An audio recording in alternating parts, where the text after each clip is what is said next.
O Clube do Ouvinte, RU Nossa Senhora de Guadalupe, traz até você a Lei do Amor. Defende dos perigos, dos inimigos da vida.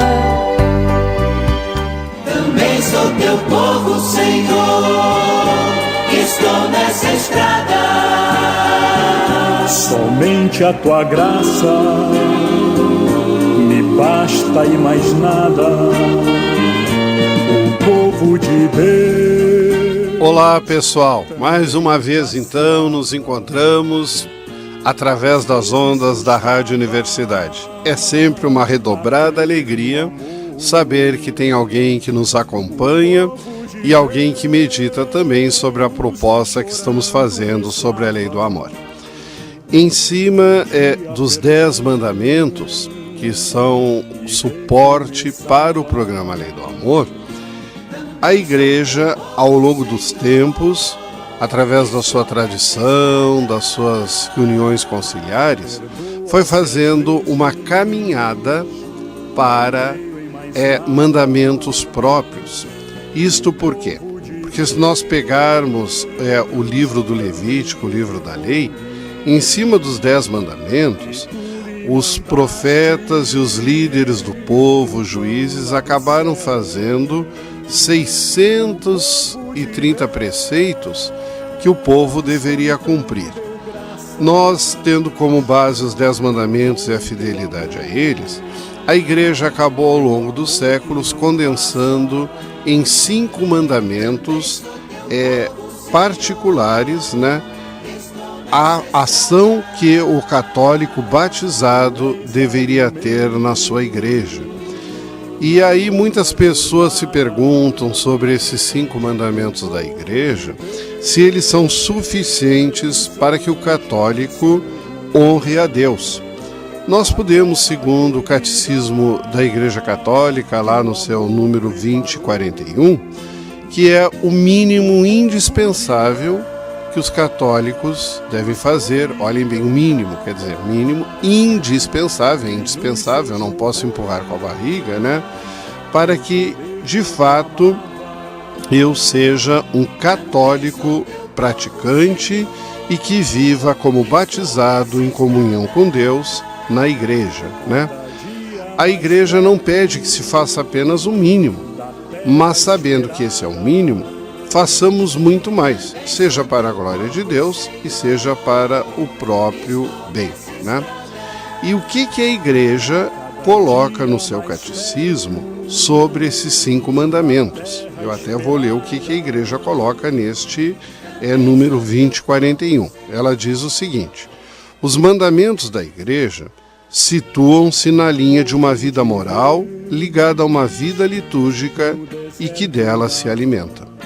O caráter obrigatório dessas leis positivas, promulgadas pela autoridade pastoral, tem como fim garantir aos fiéis o mínimo indispensável no espírito de oração e no esforço moral, no crescimento do amor a Deus e do amor ao próximo.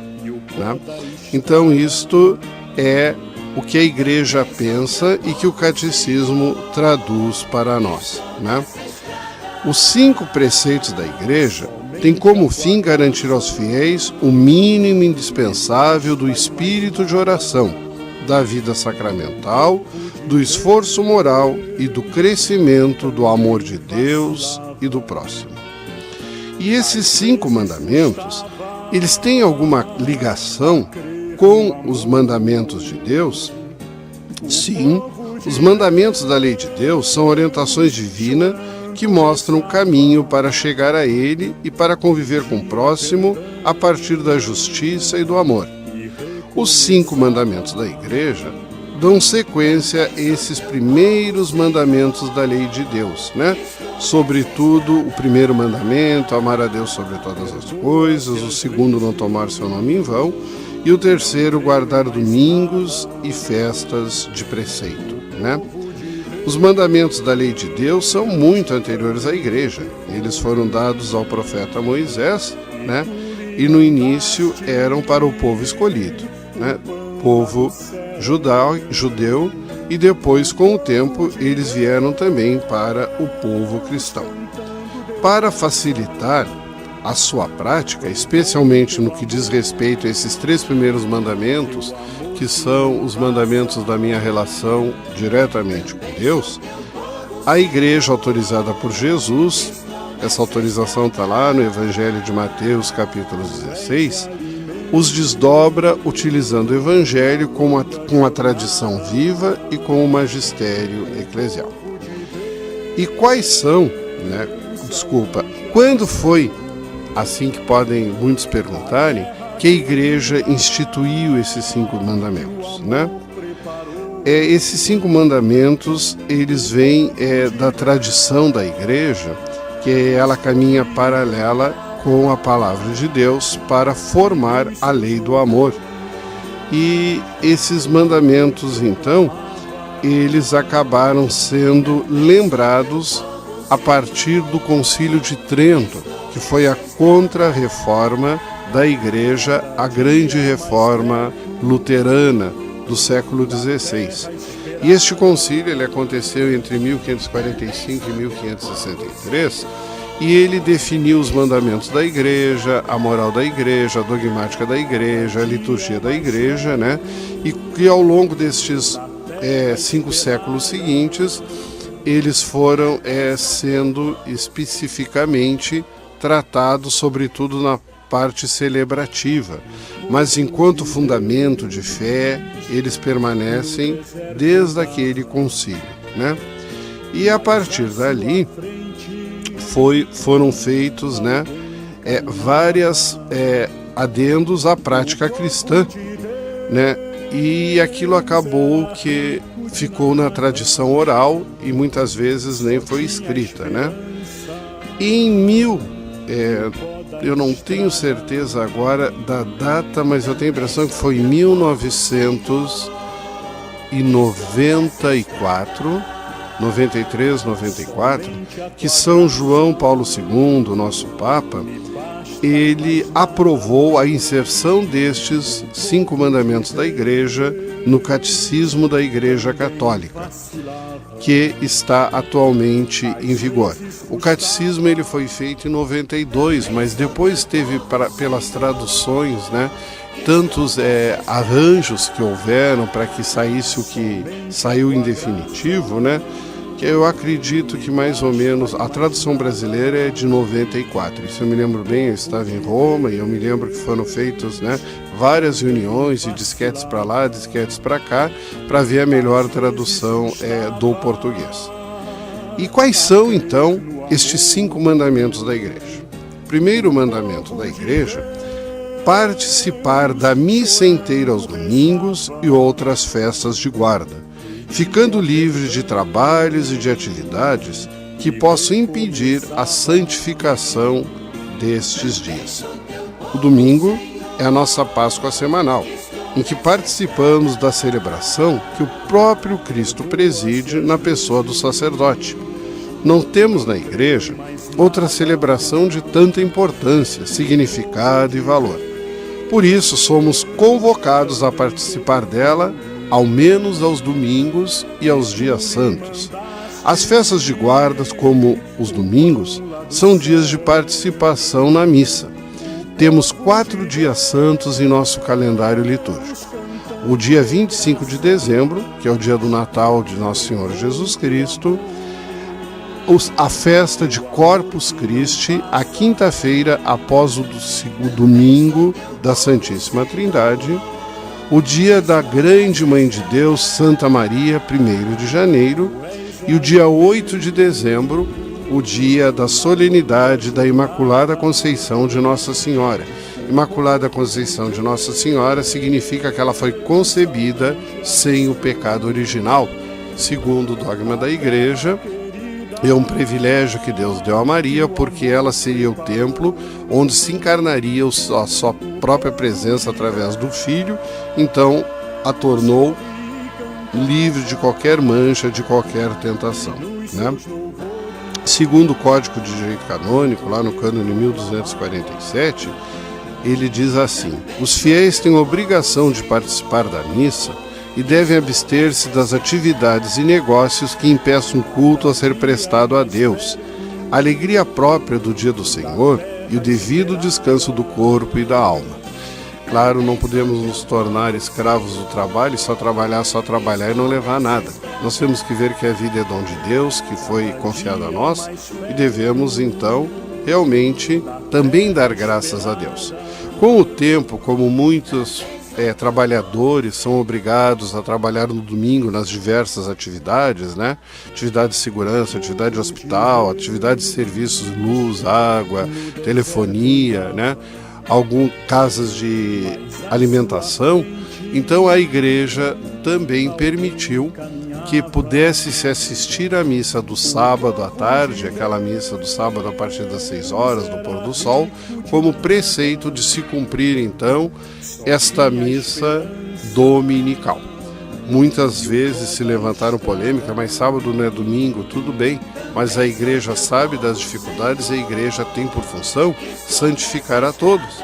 Então o Papa, ouvido o conselho dos cardeais, ouvido os biblistas, permitiu que no sábado à tarde se assistisse à missa para domingo.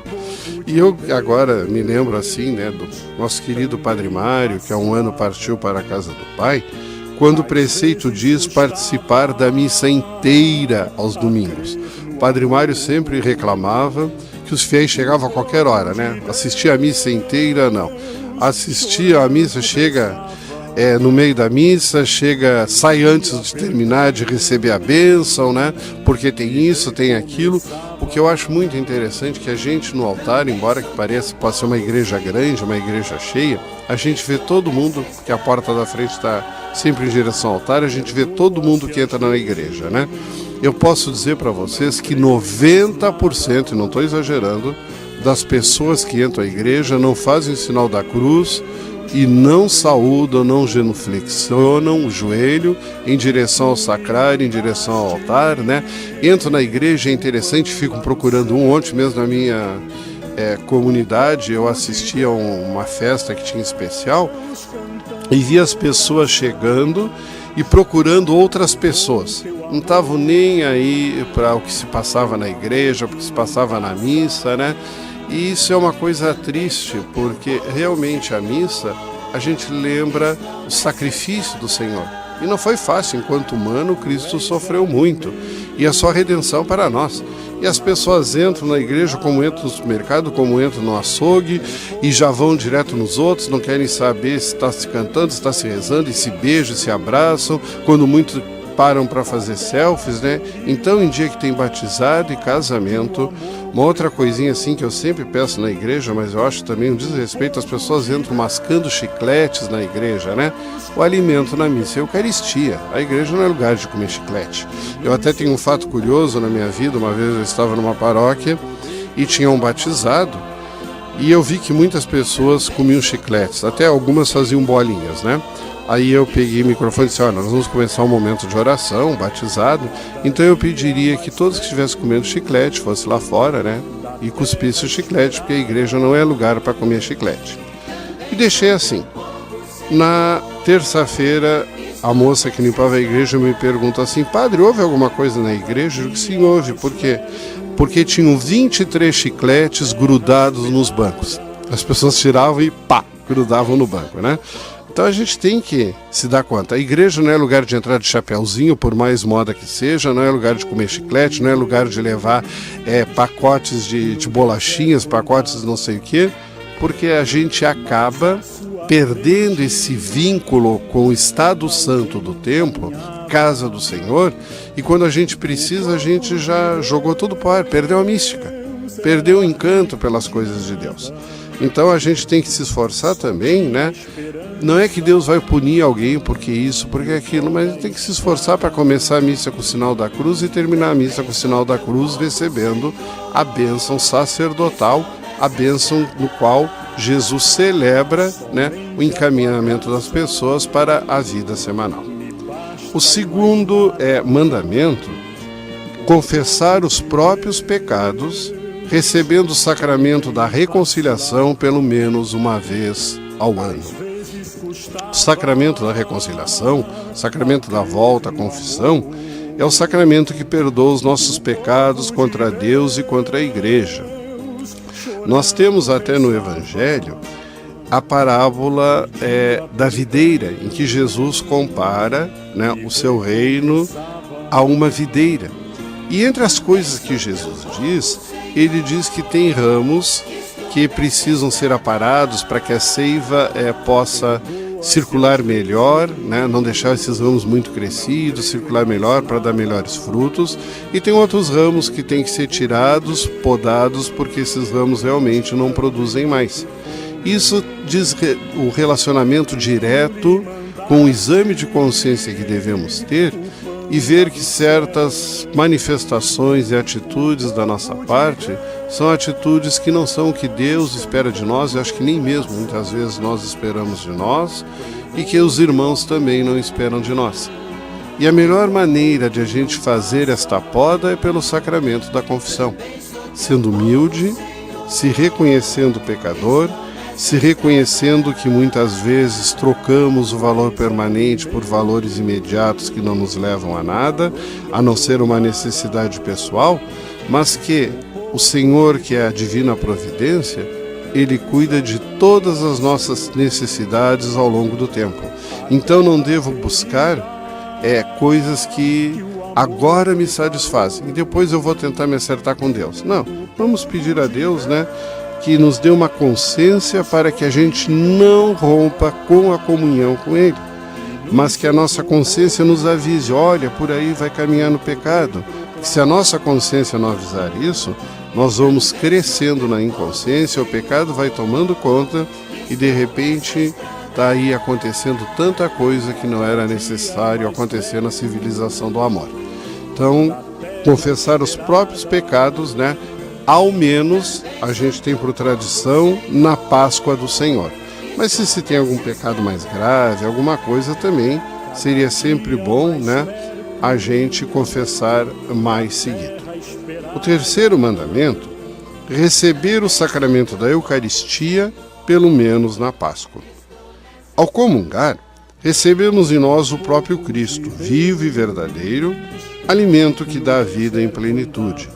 A Igreja recomenda que, sempre que possível, comunguemos todos os dias, especialmente aos domingos e dias santos.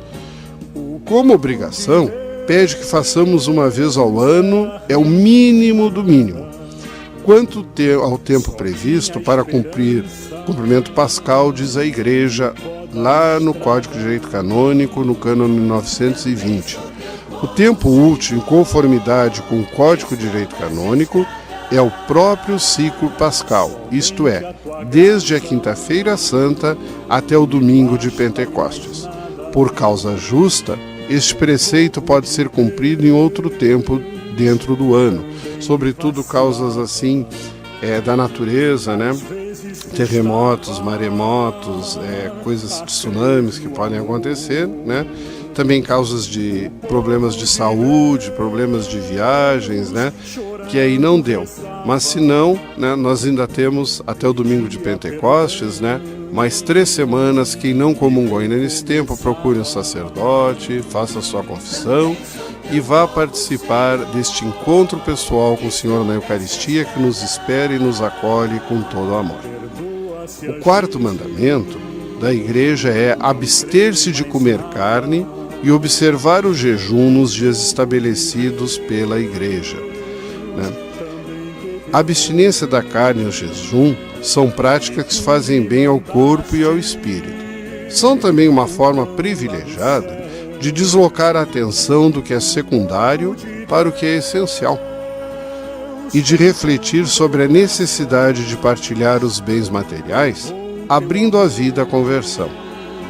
Temos algumas considerações que se tornaram preceitos para a Igreja do Brasil, emanadas da Conferência Nacional dos Bispos do Brasil e aprovadas pela Santa Sé.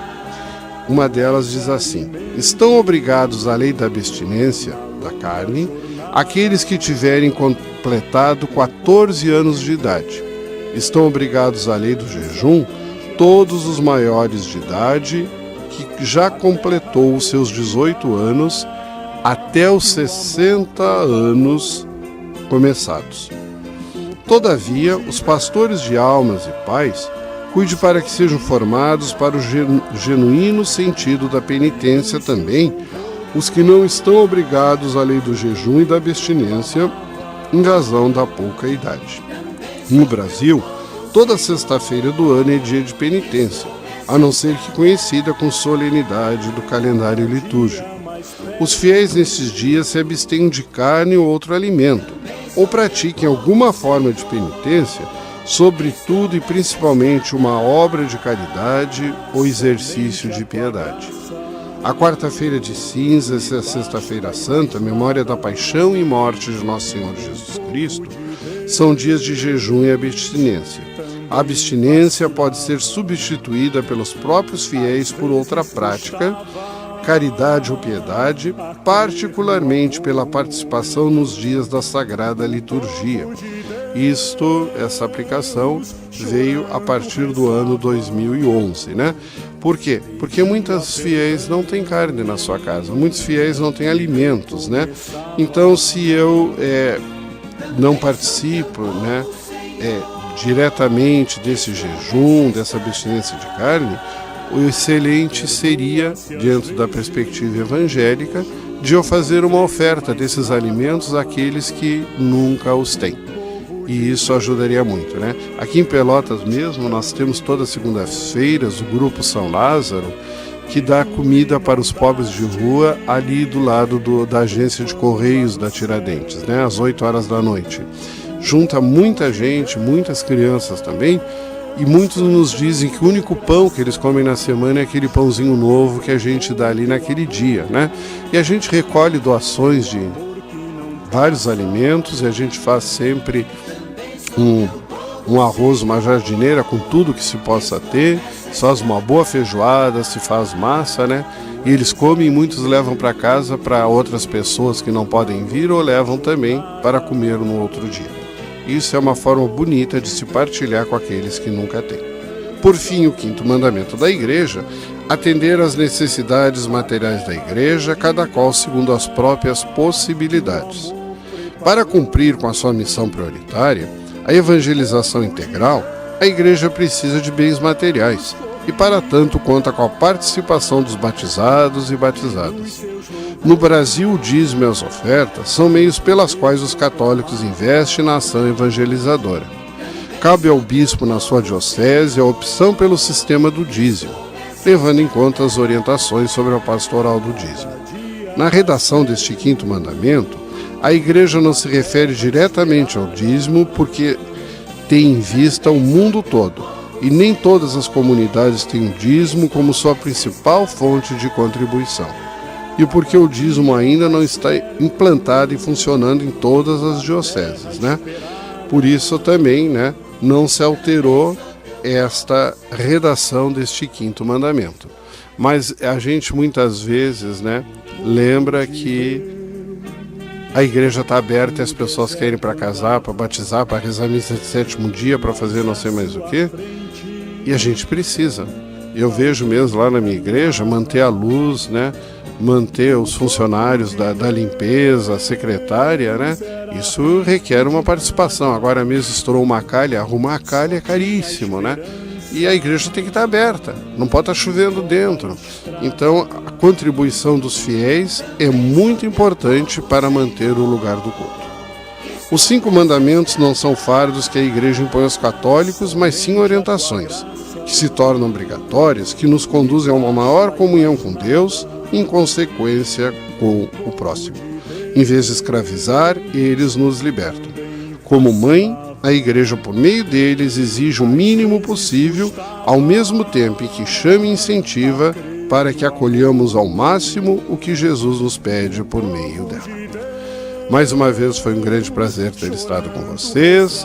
Pedimos, então, que vocês possam ser ricamente abençoados com toda sorte de bênçãos. Deixamos uma mensagem musical e pedimos que a bênção do Senhor penetre em todos os lares de nossos ouvintes, em nome do Pai, do Filho e do Espírito Santo. Até o próximo programa.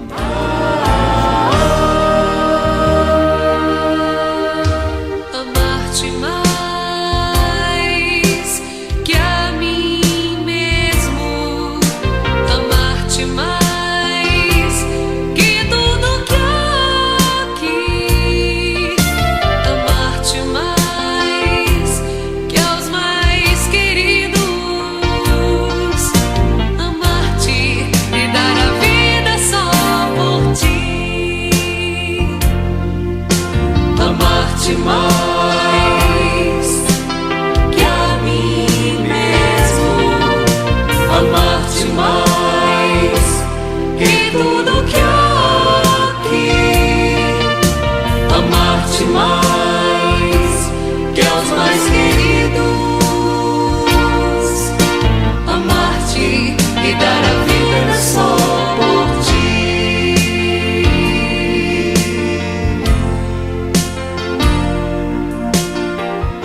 amar-te mais que a mim mesmo, amar-te mais que tudo que há aqui, amar-te mais que aos mais queridos, amar-te e dar a vida só por ti.